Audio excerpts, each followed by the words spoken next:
Bom, pessoal, a gente não pode deixar de observar então, principalmente que quando a gente fala então sobre as guerras médicas, que foram as guerras que os gregos venceram contra os persas, a cidade que saiu mais fortalecida, a cidade que saiu com mais lucro, a gente pode observar então que foi a cidade de Atenas.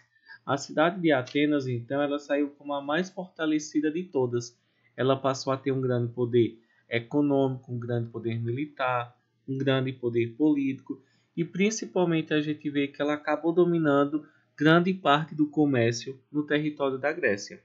E a gente pode observar, quando a cidade de Atenas ela se tornou uma cidade muito poderosa, ela obrigou que os povos das cidades da Grécia fizessem um grupo. Esse grupo com que as cidades da Grécia estavam fazendo um acordo, um grande grupo com Atenas, chamado de Confederação de Delos. Essa Liga de Delos era uma aliança entre os países da Grécia, onde todos deveriam obedecer à cidade de Atenas. Eles sempre deveriam mandar os navios,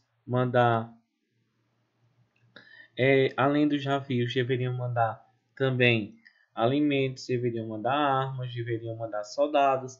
Então a gente vê que mandando todos os anos, enviando soldados, enviando armas e enviando também a gente vê suas riquezas, a gente vai observar então que todas as cidades da Grécia eram obrigadas a enviar soldados e armas e também as suas riquezas como pagamento de impostos para a cidade de Atenas. E a gente vê que muitas cidades começaram a se revoltar porque estavam sendo explorados por Atenas. E a gente pode observar então que depois de muita rivalidade entre os países da Grécia e a cidade de Atenas, a gente vê que cada cidade de Atenas, cada cidade da Grécia, era obrigado a enviar à cidade de Atenas, a cidade mais importante da Grécia, homens, navios, alimentos e dinheiro, todos deveriam ser enviados para Atenas. E a gente vai observar então, com o passar do tempo, essa confederação de Delos, que era uma relação que existia entre os países da Grécia com a cidade de entre as cidades da Grécia juntamente com a cidade de Atenas, é que todos deveriam obedecer à cidade de Atenas. E isso deixava eles muito descontentes.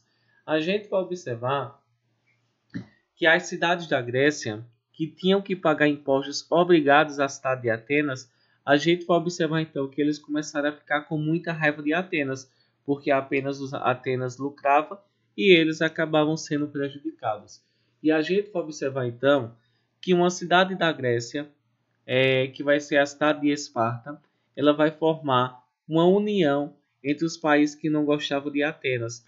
E essa união ficou conhecida como Península ou como que nós chamamos de Liga do Peloponeso. A gente vai observar então que essa guerra, depois que os gregos acabaram então derrotando os persas, eles começaram a lutar entre si para ver qual seria a cidade mais poderosa da Grécia. De um lado havia a cidade de Atenas, que tinha se tornado a mais poderosa, e do outro lado havia a cidade de Esparta, que também era muito forte e muito poderosa. A gente vê que essas cidades elas vão novamente competirem, elas vão entrar em uma guerra, mesmo depois de terem expulsado os persas do seu território. A gente vê que as cidades da Grécia começaram a lutar e essa guerra entre as próprias cidades da Grécia, ela vai ter uma duração de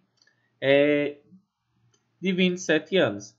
A gente vê, por exemplo, ela iniciou em 431 e ela vai terminar em 404 a.C. Então a gente vê que durante 27 anos aconteceu uma guerra entre as próprias cidades da Grécia para ver quem iria se tornar a cidade mais poderosa do mundo. E a gente não pode deixar de notar que a cidade de Atenas ela vai ser derrotada pela cidade de Esparta em uma batalha chamada de Aegospótamos.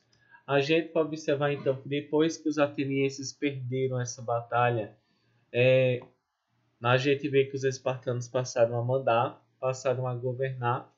Porém, como as cidades da Grécia ficavam brigando para ver quem iria dominar o seu território, a gente vê que isso enfraqueceu bastante a cidade da Grécia.